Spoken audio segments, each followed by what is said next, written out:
tous et bienvenue à Sauce qui peut, notre émission où on fait des interviews avec des sauces piquantes. Aujourd'hui, notre invité du jour, c'est Mathieu Carupt. Salut Mathieu, comment ça va ?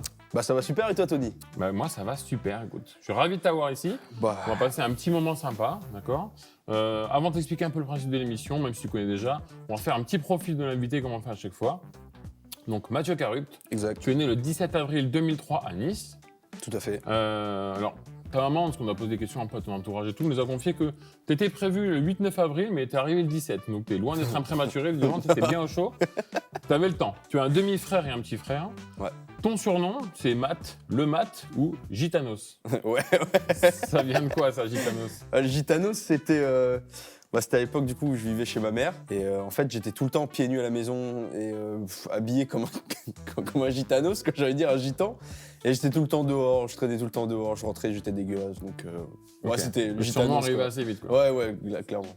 Ensuite, en 2021, juste après tes 18 ans, tu as épousé Johanna Monge, donc le 24 avril 2021. Vous êtes parents de 2 enfants, Charles qui a 2 ans et Louis qui a 3 mois. Exact. Tu as aussi 2 tatouages sur le bras. Est-ce que tu peux nous montrer les tatouages ? On fera une incrustation pour que les gens voient un peu à la caméra, mais est-ce que tu peux nous expliquer les 2 tatouages, leur signification Alors c'est 2 tatouages que j'ai fait en même temps, le même jour. Et en fait, c'est une croix en bois qui est un peu écorchée, etc. Et pour moi, c'était le côté de... j'aime beaucoup être dehors, donc le bois, la nature, ça me parle vraiment. Et puis, Jésus s'est fait crucifier sur une croix en bois, bien sûr. Et ce côté écorché, c'était pour dire, tu peux prendre des coups dans ta foi, en fait. T'as des moments durs, etc. Mais elle est toujours là. Et le signe famille, écrit en chinois, parce que ma belle famille a des origines chinoises, du coup. Ok, super. On va passer aux questions. Ouais. Je te rappelle le principe de l'émission, 6 sauces, 6 questions. Avant chaque question, on prend un nugget sur lequel on a déjà mis la sauce, où on va mettre de la sauce pimentée. Est-ce que tu connais l'échelle de Scoville ? Vu que j'ai regardé toutes les émissions, maintenant je connais. Avant, je connaissais Scofield, mais rien à voir. Rien à voir, Michael Scofield, rien à voir. Mais sinon, très bonne série, sinon. Échelle de Scoville, du coup, je rappelle pour ceux qui ne connaissent pas, c'est ce qui va nous permettre de mesurer la piquance des sauces. D'accord ? Donc il y a une graduation qui est faite.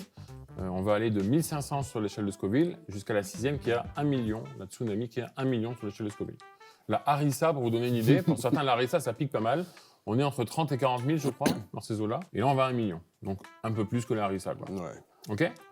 Pas d'appréhension, tranquille. D'accord ? Ouais. Tu manges, je mange avec toi. Si jamais à un moment, c'est le feu, ça peut arriver. Tu as du miel à disposition, du lait, de l'eau, de la crème chantilly, etc. N'hésite pas, d'accord, Parfait. à éteindre le feu. C'est pas un concours. Ok. Donc sauce du coup tout de suite, on va passer à la première sauce, c'est parti. Donc la sauce Egoa. Donc on est à 1500 sur l'échelle de Scoville. Ok. Moi j'évite d'en mettre sur les doigts, même si je pense que d'après ce que j'ai vu et entendu, ça pique pas trop la première, mais bon. La première, c'est plus une mise en bouche, tu vois. Ouais, c'est pour avertir le palais, quoi. Pour certains ou certaines, c'est déjà une sauce piquante. Hein. Je crois que là. Ouais, on est parti. Ouais. Avec toi, moi, mes sauces, les nuggets sont déjà saucés. Hein. Ouais. Oui, c'est relevé, quoi. Ça me met en bouche. Ouais, voilà. Donc toi, tu as plein de passions dans la vie. Ouais. Tu as fait beaucoup d'équitation, western, saut, horseball en compétition. Tu as le galop 7. Ouais. Tu aimes aussi la moto, la mécanique, la boxe, le jardinage, la pêche, la bonne viande au barbecue, la musique avec ton pote Ethan où vous faites du rap en général. Mais là, on peut dire que tu es quand même un passionné. Tu donnes toujours à fond dans tout ce que tu fais, dans tout ce que ça devient, toute cette énergie.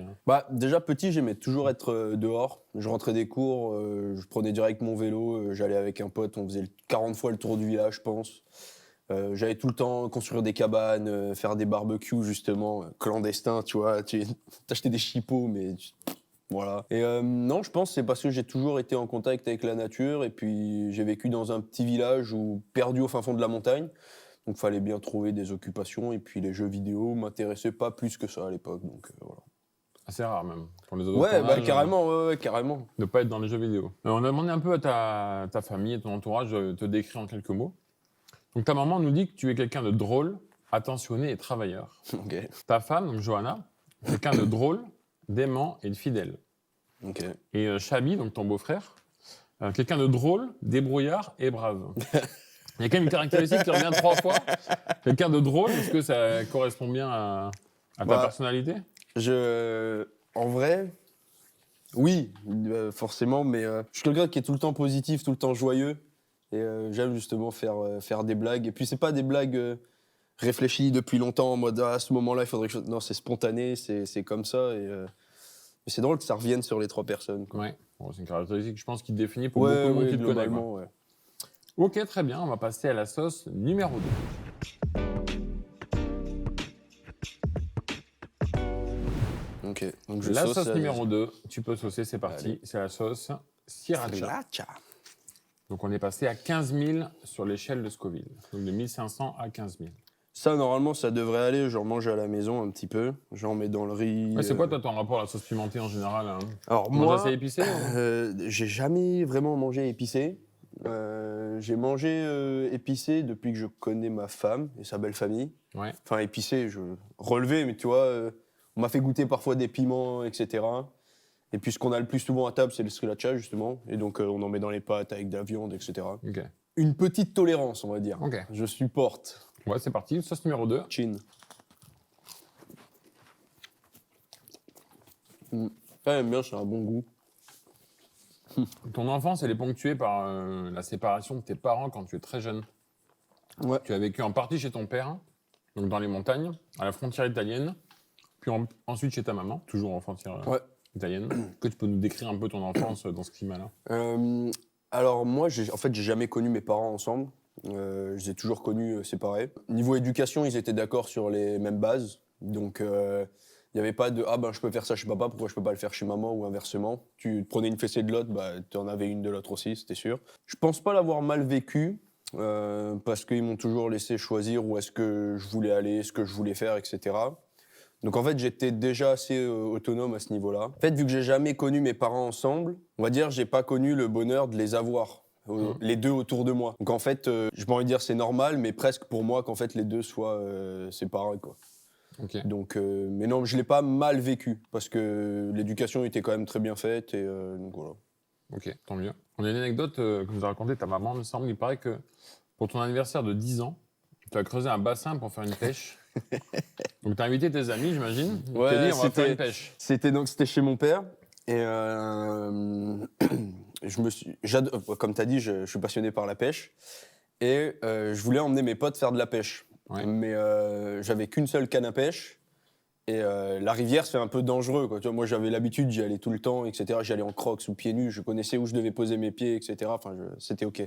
Mais là je me suis dit en vrai, relou de descendre, je sais pas, on était 7 ou 8. Je dis relou de descendre avec 7 potes et tout. Du coup je me suis dit, je vais creuser un bassin. Donc j'ai pris ma pioche, mais c'était quel anniversaire tu m'as dit? Quand t'es 10 ans, apparemment. Voilà, c'est ça. Bah, c'était à peu près 10-11 ans, je crois. Je dis, bah, vas-y, je prends ma pioche. Au début, j'ai demandé de l'aide à mon père. Il m'a dit, mais tu te débrouilles pour faire ton trou avec tes trucs, je m'en cague, quoi. Du coup, je dis, bon, bah, ok, je prends ma pioche. Voilà, j'ai creusé. Mais j'ai creusé 3-4 jours, quoi, tu vois. Ah oui. J'ai demandé de l'aide à mon frère. Il m'a dit, mais je m'en fous, je vais pas. Mon frère, lui, c'était plus jeux vidéo, par contre, tu vois. Et du coup, bon, il m'a pas aidé. Et du coup, j'ai fait ce trou-là. J'ai mis une bâche. J'ai mis de l'eau avec une sortie. Mais j'avais fait un truc bien, quoi, tu vois, pour que ce soit oxygéné et tout.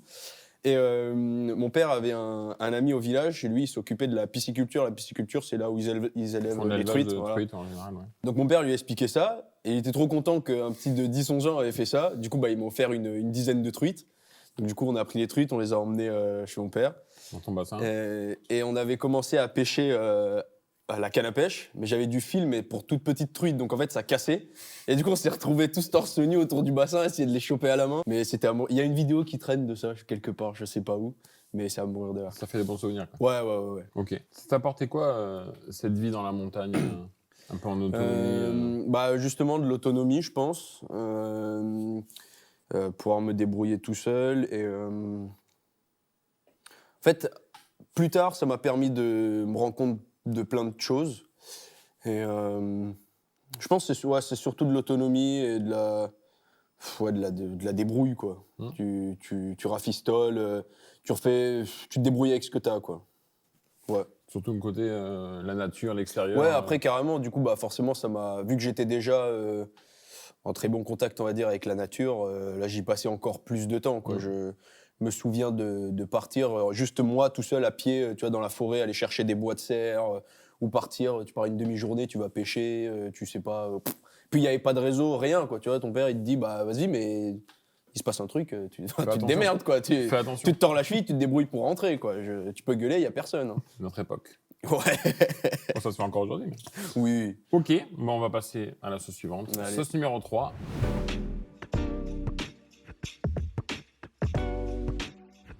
C'est parti, donc ça c'est l'indienne. L'indienne. Donc on était à 15 000 et on passe à 60 000 sur l'échelle de Scoville. Ok. Donc là, l'indienne, une de mes Tu vois, préférées. Tu vois, là, le sriracha, en vrai, je le trouve super bon, mais Ouais. j'ai quand même une petite chaleur dans la bouche. Ouais, c'est normal. Là, tu vas voir, celle-là, elle est censée piquer plus, Ouais. mais il y a le côté curry, mangue, sucré Qui adoucit, quoi. qui va adoucir un peu. On est parti? C'est parti. Très bon goût. J'aime bien. Je vais te montrer un petit montage photo qu'on a fait, donc ça Ok. sera affiché à l'écran. Oh purée. Donc c'est des petites photos qu'on nous a fait aussi, donc vous voyez ça à l'écran. Ah ouais. Est-ce que tu peux nous décrire un peu ce qu'on voit là? Quelles occasions? Alors, la grande photo, j'ai là. même juste envie de dire, pourquoi? Pourquoi Ouais, est-ce qu'on voit ouais, ça? Ouais, pourquoi pas, j'ai envie de te dire aussi, mais c'est vrai que j'ai eu toujours un rapport avec mes cheveux qui était extraordinaire. Donc tout en haut, là, la photo avec l'iroquoise. Alors pourquoi franchement, pour quelle raison j'ai fait ça, je me souviens plus. Je crois qu'il y avait un joueur de foot qui avait ça. Je me suis dit, bon, vas-y, let's go. Et avant, Là, j'avais t'as une là, coupe. t'as l'air d'être jeune comme sur la photo. Ouais. Donc tes parents t'ont laissé te faire une coupe si je dis iroquoise, pas ou- une connerie, je devais être en CM2 ou ouais, même CM1, je sais plus. Et non, c'est un soir, je suis rentré et j'avais des cheveux un peu longs, mais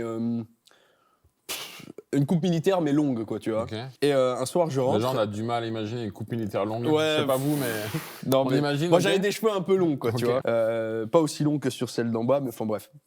Et je sais pas pour quelle raison, j'avais envie de le faire, et mon parrain me l'a fait. Et vraiment, il a pris la tondeuse et comme ça.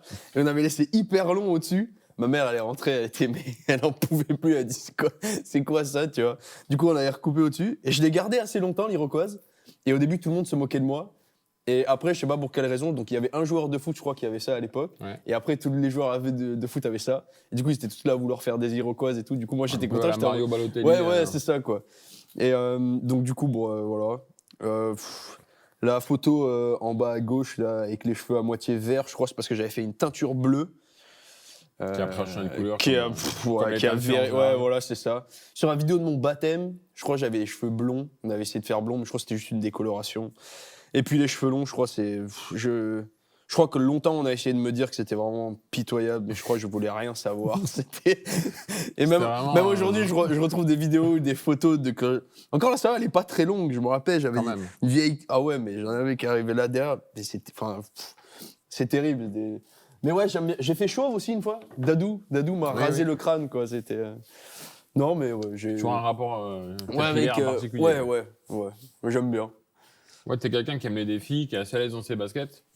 Complètement. Ouais. À ton avis, ça devient d'où cette confiance en toi, ce goût du risque, nouvelles expériences La confiance en moi, je pense justement, c'est parce que très rapidement, j'ai été autonome. Vu qu'on m'a laissé souvent faire ce que je voulais, bah forcément, des fois, je me suis planté, donc j'ai essayé d'autres manières, etc.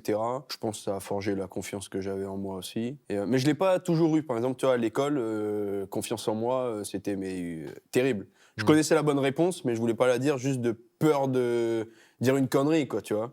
Alors que bah, c'est con, quoi. Justement, autant la dire pour se faire corriger, au pire. Mais ouais, je pense que c'est grâce à l'autonomie qu'on m'a laissé plus jeune. Ouais. Ensuite, à 14 ans, tu quittes le Sud Ouais. pour venir faire un sport-études en équitation à Lac-Ambry. Donc c'est dans le coin. Hein. Ouais, c'est à côté de Ponto. Voilà.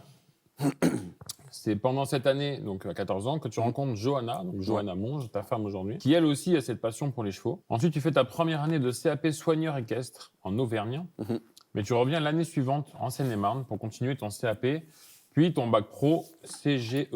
Ouais. Donc, pour ceux qui ne connaissent pas le CGEH, je vais quand même vous dire ce que c'est. Donc le CGEH, la conduite et gestion d'une entreprise hippique. C'est ça. Donc, toujours dans le domaine du cheval. de toute Toujours façon. dans le cheval. Et aujourd'hui, tu travailles comme pépiniériste dans le Seine-et-Marne sur le C'est 17. ça. Comment cette rencontre avec Johanna, sa famille, la famille Monge en général, ça a changé le cours de ton adolescence? Alors du coup, quand je suis venu justement faire ce sport-études, donc j'ai rencontré Johanna peut-être 2 ou 3 mois avant de partir en Auvergne. Enfin, c'était la fin de mon sport-études, je crois, à peu près, je m'en souviens plus exactement. J'ai eu une très très bonne approche avec sa famille, parce qu'ils m'ont super bien accueilli. J'ai kiffé justement le fait que ce soit une famille entièrement réunie, que moi j'avais jamais eu. Ouais. Du coup, en fait, je connaissais pas du tout. Et voir le fait que tout le monde s'entend hyper bien avec tout le monde rigole, t'as du bruit dans la maison. Surtout pour les gens qui connaissent les Monges, t'as tout le temps du monde qui arrive à la maison à n'importe quelle heure. Du passage. Donc ouais, c'est ça. En fait, c'est une maison qui vit, c'est un truc où il y a de l'ambiance tout le temps, etc. Donc moi, ça m'a plu, mais de suite, quoi. Ouais, pour ceux qui connaissent pas, ils sont 5 frères et sœurs, 5 enfants. Ouais, c'est ça. Donc oui, ça fait entre Et les puis amis, avec aussi bien avec les plus petits que les plus grands, c'est super bien passé, le feeling passe super bien. Et puis encore aujourd'hui, quoi, de toute façon. Donc, Et comment ça a changé un peu ton adolescence? Eh ben, ça a hormis le fait changé, de ouais, découvrir une famille ça a unie. changé le fait que je me suis intéressé du coup à Dieu. J'ai commencé à me poser un peu plus de questions, etc. Ouais. Et ça fait que aujourd'hui, j'en suis là, je me suis baptisé, j'y crois dur comme fer. On ne pourra pas m'enlever cette idée-là de la tête. Et la manière de réfléchir, la manière d'agir, etc. On a eu plein de discussions ensemble, même sur la vision d'un couple. Parce que moi, en fait, j'en avais très vaguement parlé avec ma mère ou mon père, mais tu vois, jamais concrètement, quoi. Une ouverture des yeux sur plein de choses, sur diverses choses. Donc, ouais. Ça a changé ce côté-là. Ouais. C'est chouette. Bah écoute, on va passer à la chose suivante. Ok. On est parti.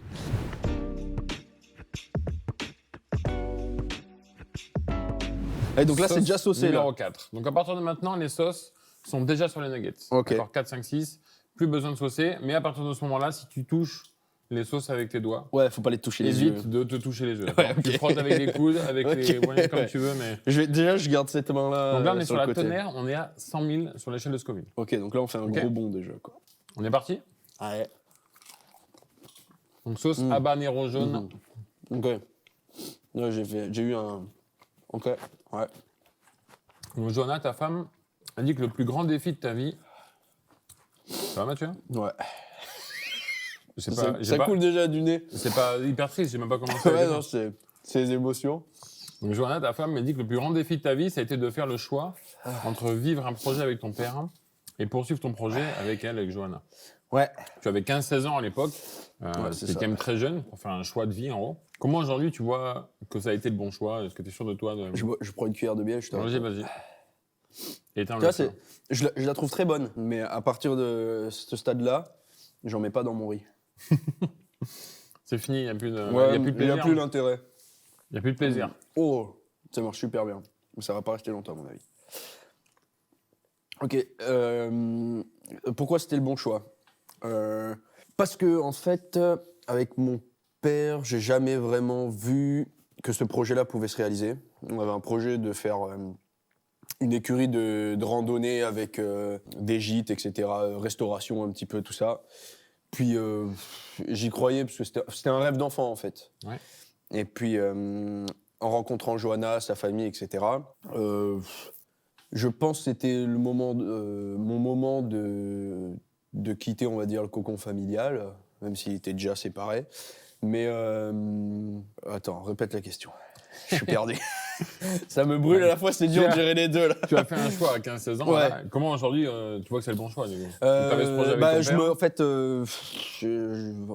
là, c'est drôle parce qu'on se pose la question là, mais quand je regarde tout ce que j'ai aujourd'hui, tout ce que j'ai pu faire, je pense pas que j'aurais pu le faire en restant chez mon père ou dans mon village, etc. Je suis hyper heureux de la vie que j'ai aujourd'hui. J'ai une femme, j'ai des enfants, j'ai une famille. Ouais. Et je compte bien la garder.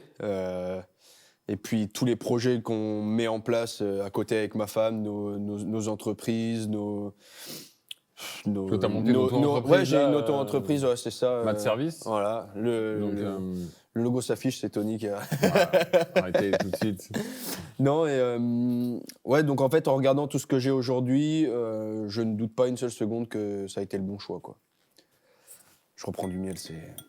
Vas-y. En fait, c'est pas hardcore, mais c'est juste, c'est très chaud, quoi. C'est Ça chauffe. c'est hot. La langue, elle choque bien. C'est dur de se concentrer et de faire les deux. N'hésite pas, hein, les chantilly, du lait, le lait, Ouais, ça peut l'aider aussi. tu vois, chantilly, je pense que je vais tabasser là-dessus. Et après, pour celle-là, je prendrai tout ce qu'il y a sur la table globalement. On fera un mélange dans le verre. Ouais, je touillerai. C'est bon. C'est bon. Bah écoutez, on passe à la sauce numéro 5.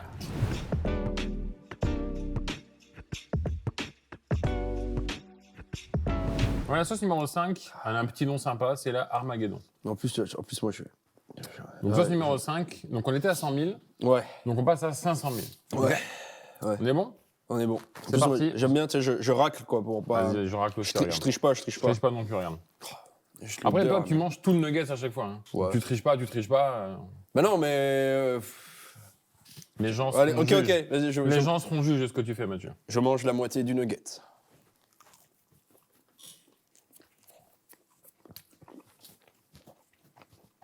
Ta maman a dit que tu as toujours une attirance pour Dieu. Ouais. Que petit, tu aimais entrer dans les églises et que tu as même pensé devenir curé. Ouais, ça, c'était une vanne pendant très longtemps, ça. Non, mon parrain me vannait beaucoup avec ça. Wow. Elle pique un peu, celle-là. Un petit peu de lait, j'ai dit, moi.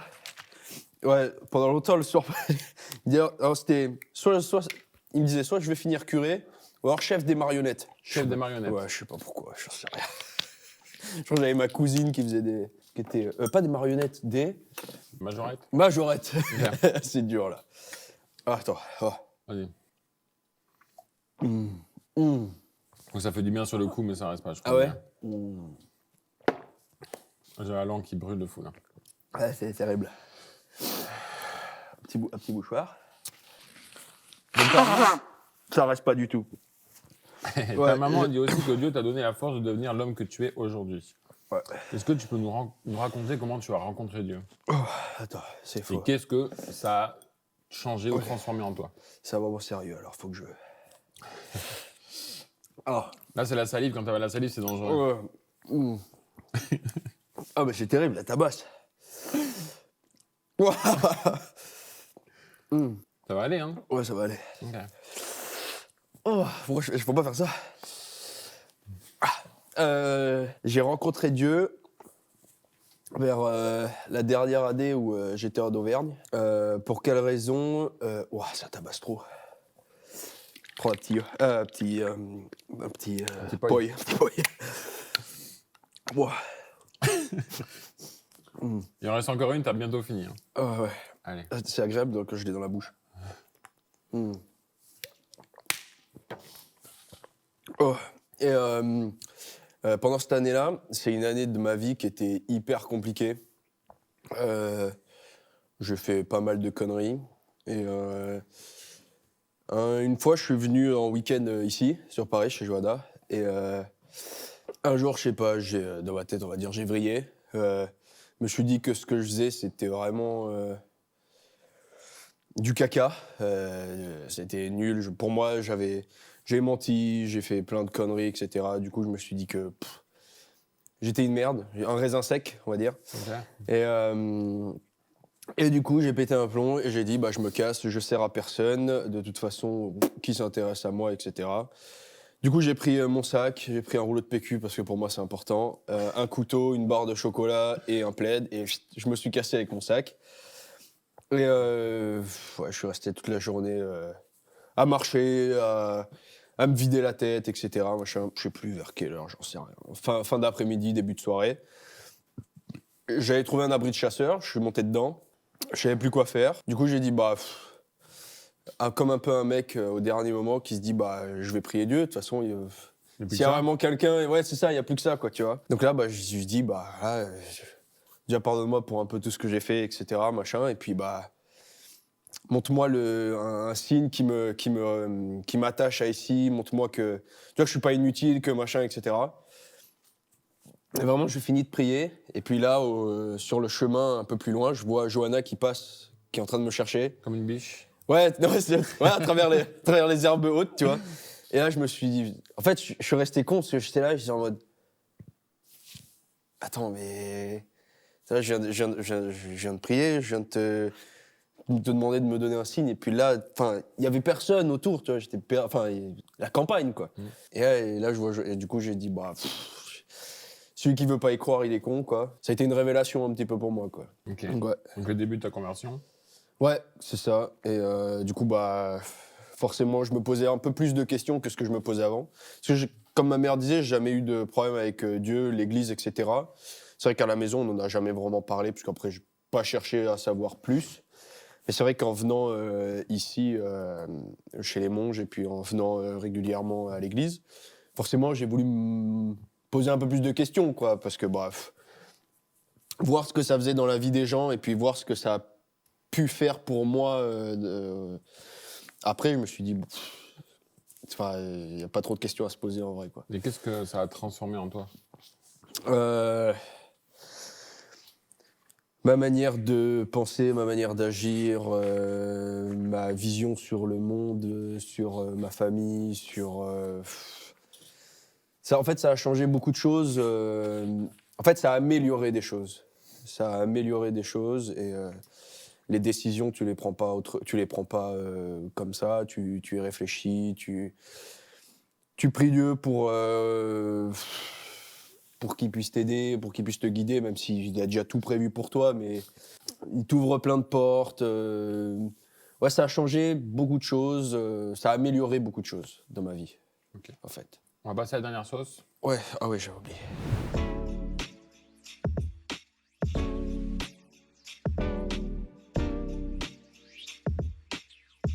Juste avant, merci à vous déjà de regarder cette interview. N'hésitez pas à vous abonner à la chaîne de l'Église de la Brie pour ne pas rater les prochaines interviews. On fait une pause formateur. Ça va mieux? N'hésitez pas. Ouais, c'est pareil, j'ai Ouais, ça relance. un piment. À vous abonner à la chaîne, d'accord, pour tout ce qu'on vit ici. C'est important pour nous. Likez la vidéo, commentez-la, partagez-la aux gens autour de vous, montrez un peu ce qui se passe ici dans les églises, que Dieu peut faire et peut transformer dans vos vies. C'est hyper important pour nous. Et on va passer à la dernière sauce, la sauce numéro 6, la sauce Tsunami, qui a 1 million sur l'échelle de Scoville. Donc là, tu vois, vu que j'ai saucé jusqu'au bout à chaque fois, je suis obligé de le faire. Puis Bon, là, on est ça, parti, va une fois là, comme ça va être terrible parce que... On va trinquer pour la dernière, on chine? Ouais, on chine. Ouais, oh, je l'ai mis sur le doigt. Tu peux lécher les doigts, ça. Ouais, bah. Fais voir. Mathieu, Ouais. on se retrouve de l'autre côté. Ouais. Ouais. Je découvre des plaies que je ne connaissais pas dans ma bouche. Oh. Je l'ai bouffé entière, celle-là. Ouais. Ouais, les gens jugeront, ils diront ce que... franchement, À l'église de la Brie, tu es à fond, comme dans tous les domaines de ta vie. Tu sers au Kids Zone, au Jump, au Familissime.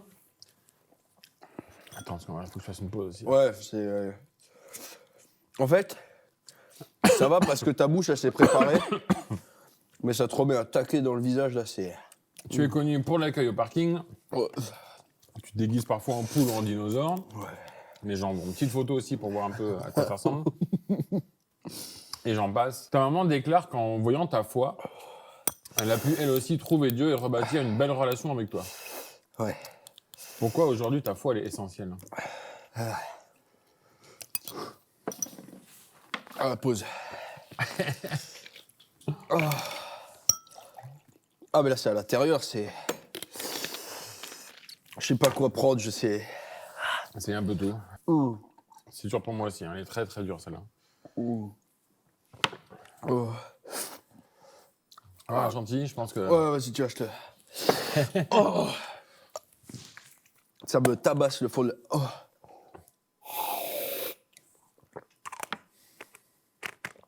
C'est quoi? L'effet, c'est quoi? Bien de fou. Ah, c'est pas mal. Faut pas avaler après. Ça me Ils ont brûle. du tabasco dans le chantilly. Ça me brûle trop. Oh.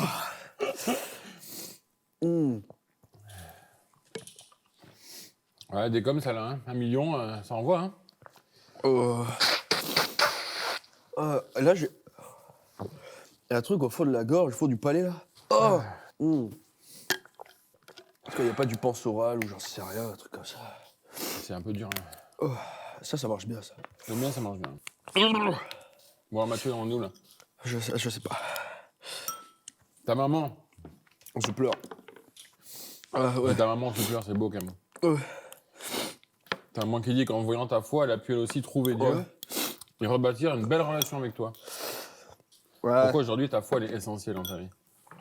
Déjà, je pensais pas que, en ayant juste ma foi, tu vois, j'en ai jamais vraiment parlé à ma mère. Bon, elle l'a très bien vu comme ça, mais j'en ai jamais parlé comme ça. Et de voir que ça peut toucher ma mère ou d'autres personnes, ça me touche énormément. Bah, surtout que ça touche ma mère. Parce que, comme je t'ai dit, j'en ai jamais parlé ou je l'ai jamais vraiment invité à regarder ce qu'on faisait en streaming, etc. Ouais. Et je pense que c'est essentiel parce que même si je le montre pas, ça peut toucher des personnes. Donc on t'a posé, on a demandé aussi aux gens dans ton entourage Ouais. de te comparer à un personnage biblique. Ouais. Donc Chabi, ton beau-frère, Le Chab. Le Chab. Il te compare à Pierre pour son courage. Ok. Ta maman à Noé pour le côté protecteur de sa famille. Ouais. Et toi, tu as répondu David, comme le berger qui a affronté le géant, donc le géant Goliath. Pourquoi ce personnage te touche particulièrement, David? Parce que de base, c'était une pourriture, le mec. Et, meurtrier, c'est une pourriture. C'est personne, en fait. C'est de base, le mec, c'est une pourriture. Et parce qu'en fait, quelque part, il avait un bon fond. Dieu l'a choisi, lui, pour faire plein de trucs. Et c'est un mec qui paye pas de mine, j'ai envie de dire, et qui, grâce à sa foi et à la foi qu'il a en Dieu, il a pu faire des choses que sans la foi de Dieu, sans sa force, sans tout ça, tu peux pas y arriver. La foi qu'il a en Dieu est admirable. Et tu te reconnais en ça? À sa force et sa foi? Ouais, parce que pour moi, quelque part, j'étais pas comme ça, mais le mal que j'ai pu faire, les conneries que j'ai pu faire, etc. Et qu'au final, Dieu m'a accepté avec ça. Je trouve ça incroyable. Et qu'il me le pardonne, je trouve ça encore plus incroyable. Ouais, donc je me reconnais bien dans ce mec-là. Mathieu, t'as fini ton sauce qui peut. Ouais, Bravo. wow, c'est terrible. Dernier mot de ta femme. Ouais. Qui nous a dit, je cite, Mathieu, c'est un mec génial, mais surtout un mari, un papa parfait pour notre famille. Donc objectif atteint, Ouais, ça c'est top. ok. Je vais te laisser le mot de la fin. Tu peux Ouais. regarder la caméra juste là. Qu'est-ce que tu donnerais comme conseil à quelqu'un qui démarre dans la foi? Pose tes questions, même si pour toi elles sont bêtes. Y a rien de bête. Ici, personne ne juge, tout le monde t'aide. Et prends le temps de connaître Dieu. Et puis quand tu sens que c'est le bon moment, en fait, réfléchis pas trop. Et lance-toi. Tu vis avec tous les jours et c'est formidable. Merci à tous d'avoir regardé ce sauce qui peut. J'espère que l'interview vous a plu. N'hésitez pas encore une fois à le commenter, mettre un petit mot à Mathieu. Je crois qu'il a eu besoin de courage et vos messages vont lui faire du bien. On se voit le mois prochain. Portez-vous bien. Salut! À bientôt.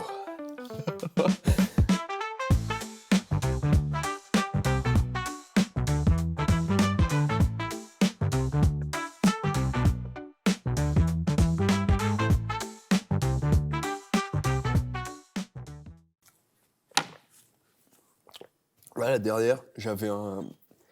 T'as le palais et t'as le derrière le palais.